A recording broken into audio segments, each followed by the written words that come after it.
Setiap kata dalam doa Bapa kami mencerminkan mau Tuhan tentang bagaimana kita seharusnya menjalani hidup. Shalom semuanya. Di dunia yang penuh dengan ketidakpastian ini, wajar jika kita kadang merasa iman kita sedang runtuh hanya karena kita sudah jarang berdoa panjang atau merasa terlalu lelah untuk datang ke gereja. Namun hari ini, saya ingin menunjukkan 7 bukti emas dalam keseharianmu, bahwa di balik rutinitasmu yang membosankan sekalipun, tanpa sadar, kamu sedang menghidupi doa sakral yang diajarkan Yesus sendiri. Doa Bapa kami.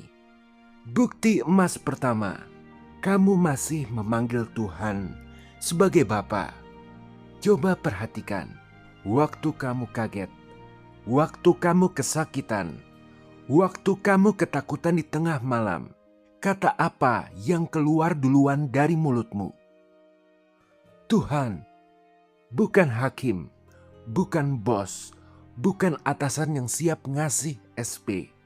Kamu masih memanggilnya Bapa. Itu bukan kebetulan loh. Alam bawah sadar tak bisa bohong.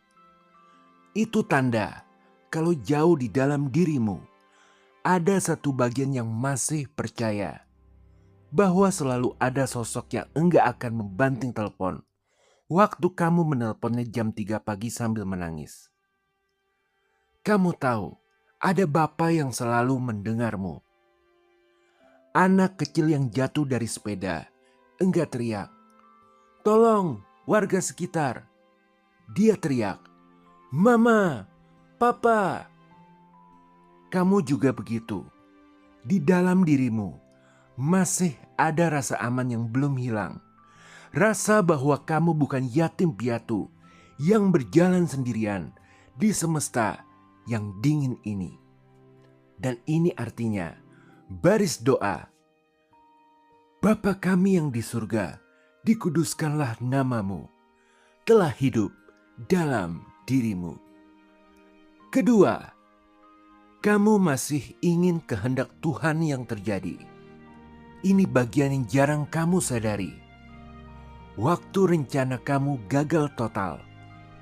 Misal kamu kehilangan pekerjaan yang kamu incar, hubungan yang kamu kira jodoh ternyata bukan, barang yang kamu tawar keduluan diambil orang lain. Dan kamu masih bisa berkata, mungkin ini bukan yang terbaik buat aku. Lalu kamu tenang sendiri. Itu doa Bapa kami yang sedang hidup di dalam kamu. Kamu sedang melepaskan egomu. Kamu sedang bilang, rencanamu yang jadi, bukan rencanaku. Itu bukan hal kecil loh. Lepasin ego adalah salah satu tindakan paling berani yang bisa dilakukan manusia.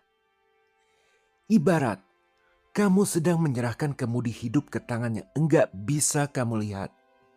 Tapi kamu percaya, dia lebih tahu jalan daripada kamu. Dan ini artinya, baris doa, datanglah kerajaanmu, jadilah kehendakmu di bumi seperti di surga, telah hidup dalam dirimu. Bukti emas ketiga, kamu masih bekerja dengan jujur mencari rejeki.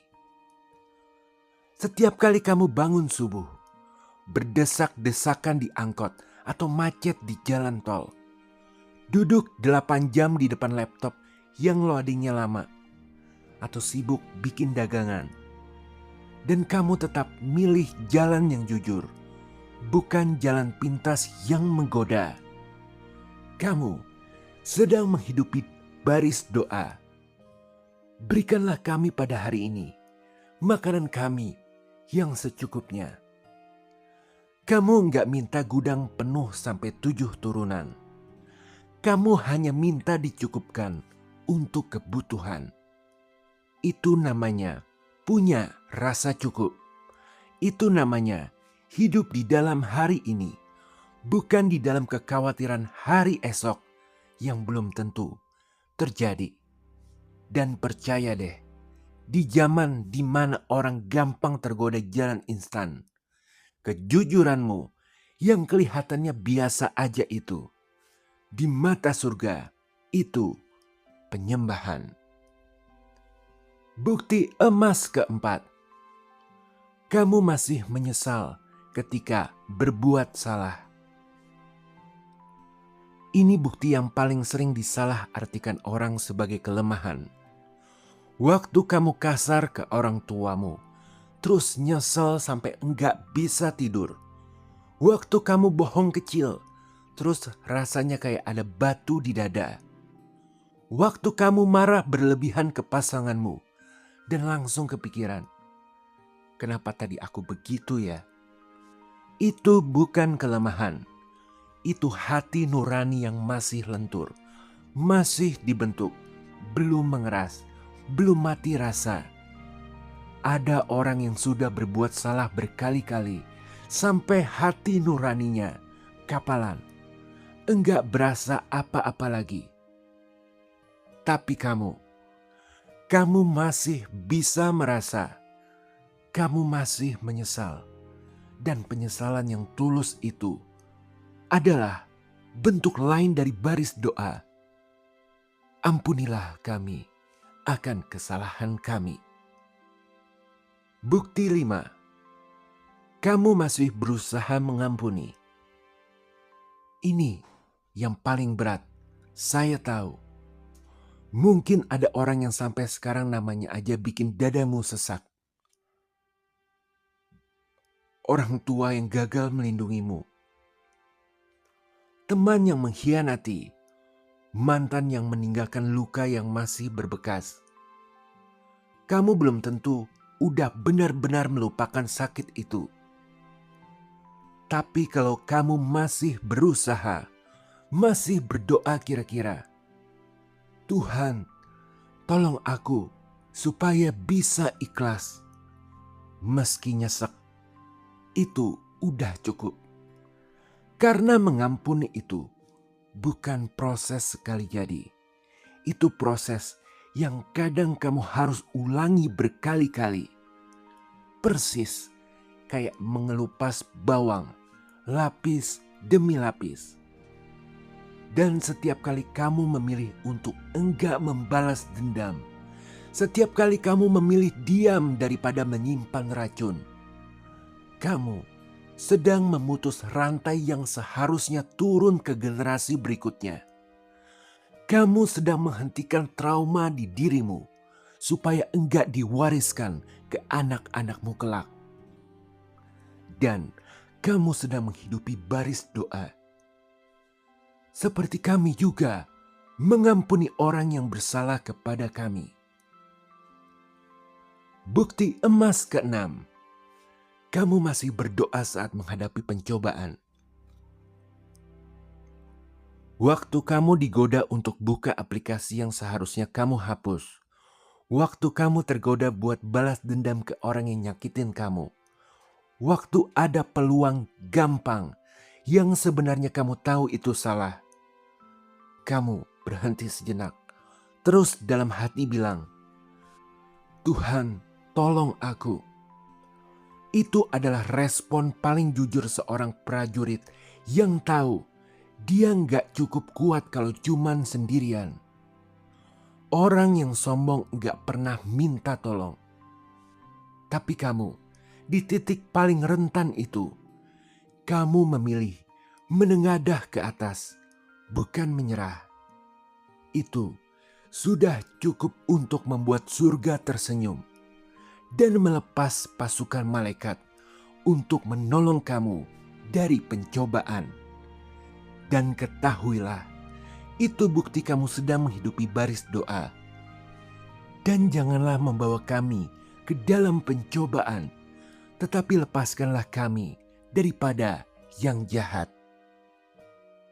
Bukti emas ke-7. Kamu masih berharap Tuhan memimpin hidupmu. Dan yang terakhir ini adalah puncaknya. Di tengah segala rencana yang kamu susun, segala checklist yang kamu bikin, segala usaha kamu untuk mengontrol hidup, Di dalam hatimu yang paling dalam, kamu masih berbisik, Tuhan, pimpin aku.